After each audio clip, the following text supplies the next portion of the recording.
Thank you very much. Thank you, Milena, for inviting me. I managed to be here because I come almost every March and November in New York, and so this event was my anchor date to plan my November trip. Imagine a world where art is not just a luxury for some elite, but it is a lifeline, where it can reduce your stress levels, your anxiety, meaning bringing you well-being, and it could help for our social issues, and it could help us also to enhance what I would call a kind of collective responsibility for our planet.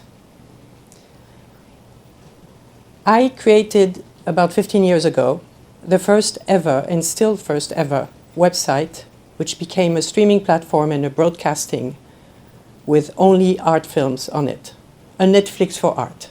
It's called Icono TV, and you have it all of you in your app store, but also in the app store of your smart TV, wherever you live. The reason I did that was to democratize art and to bring art to everybody of you, because I think that when you impact with art, it is like music. When it touches you, it changes you. And that's why, for me, art is not just for the happy few, which, thanks to them, I've been able to do all this, because before I was an art expert in Impressionist art and selling very expensive painting to very expensive collectors.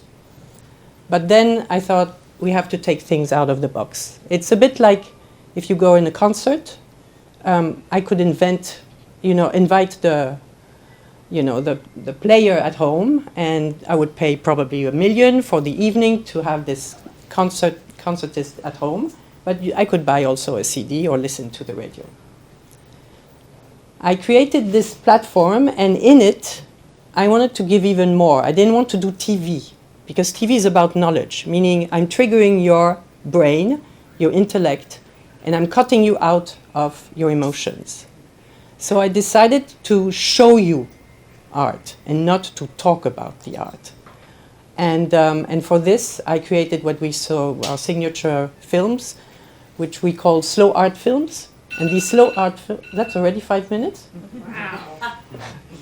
The slow art films are going very slowly in a painting. And the idea is that we bring you a visual experience. Nobody's talking about it. Again, it's exactly like music. You hear the music, you don't no idea who is the musician, but you like it or not. Then I was reached out during the pandemic by the WHO, and the WHO said, your films are doing something on the people. And we could measure it. Basically, if you're stressed or anxious and you're watching our films, your cortisol level is dropping almost 60% minimum on you. And it puts your brain in alpha state. So all the doctors here, you know what it is, but it means that you are in the meditation state. And if you don't meditate, it's the moment where you wake up before your first thought. So that's what we're doing. So the idea now is going to build a business where we bring a playlist of these slow art films on dedicated screens in waiting rooms of a hospital. We did test that. Not only the patients love it, but on top the staff love it. And this was very important for me, because we all know during the pandemic how much the staff of hospitals have been suffering. That's chapter 1. In chapter 2, I will go very quickly.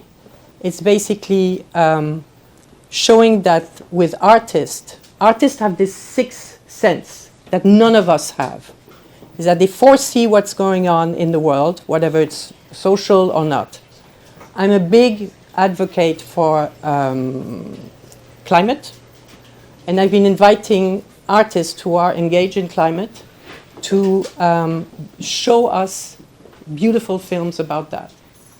Fast forward, I'm creating now a new format where we're going to use AI, using avatars, to touch young generation, to educate them and build all our collective responsibility regarding planet. Why? Because I think there is one type of people who failed us, are the scientists, and they obviously failed us a lot in this country. They failed us to explain to us properly what problem of environmental is, which means they didn't touch us. And so I'm going to bring the storytelling. So I want to ask you to, anyway, thank you very much.